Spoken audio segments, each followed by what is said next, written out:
واقعہ یہ کہ آج سے پہلے میں اس دعا کی اصل عظمت کو اتنا نہیں سمجھ پایا تھا جتنا آج سمجھا ہوں۔ یہ جو عظیم دعا ہے جس میں اتنی لجاجت،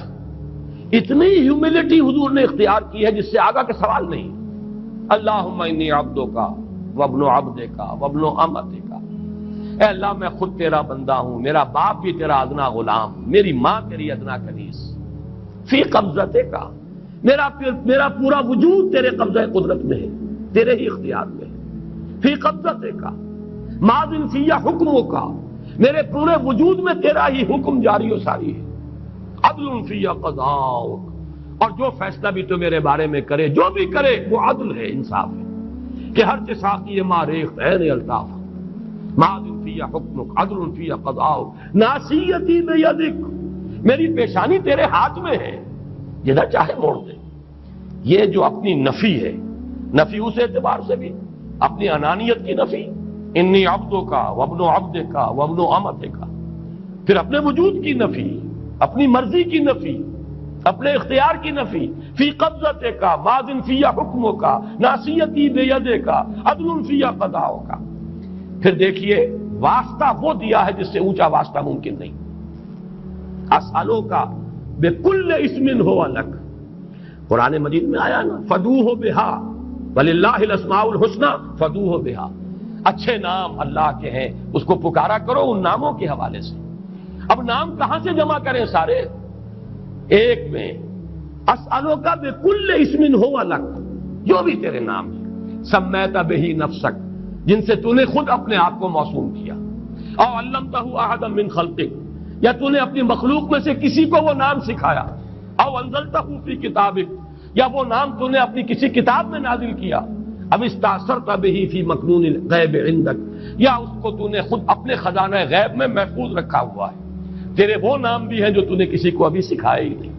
تو نے اپنی کتاب میں کسی میں نازل ہی نہیں کیے، وہ تو تیرے خاص خزانے کے اندر وہ ابھی در مکنون ہے، وہ ابھی تیرے پاس موجود ہے۔ یہ اس سے بڑا اب واسطہ کیا ہوگا؟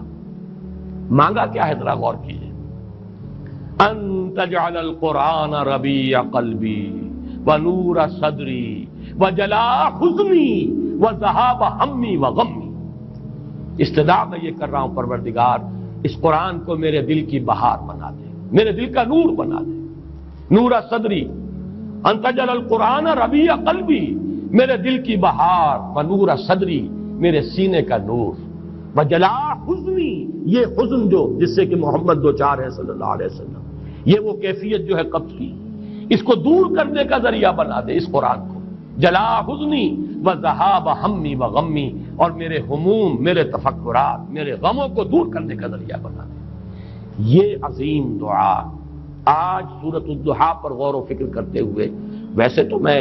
تقریباً 30 برس سے اس دعا کا مبلغ ہوں، اس لیے کہ جب میں نے یہاں کام شروع کیا تھا لاہور میں، جو تقریریں کی تھی مسلمانوں پر قرآن مجید کے حقوق کے نام سے جو شائع شدہ ہیں، اس پمفلٹ کے آخر میں نے یہ دعا درج کی ہے۔ یہ اصل میں کچھ مختلف احادیث میں ٹکڑے آئے ہیں، کہیں کوئی ایک ٹکڑا کم ہے، کہیں دوسرا کم ہے، میں نے بڑی تحقیق کر کے تمام روایتوں کو جمع کر کے پھر اس کو مرتب کیا ہے، اور وہ بڑی خوبصورت میں نے اس کی سیٹنگ کی ہے، اور وہ اس کتابچے کے آخر میں ہے۔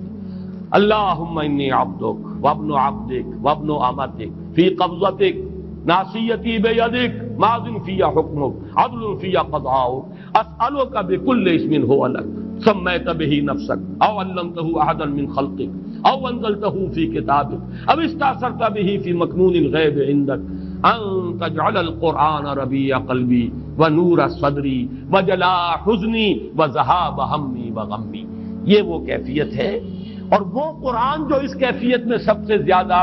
پر تاثیر ہے وہ یہ قرآن ہے، ان دو صورتوں پر مشتمل قرآن، سورۃ الضحیٰ، سورۃ الانشراح۔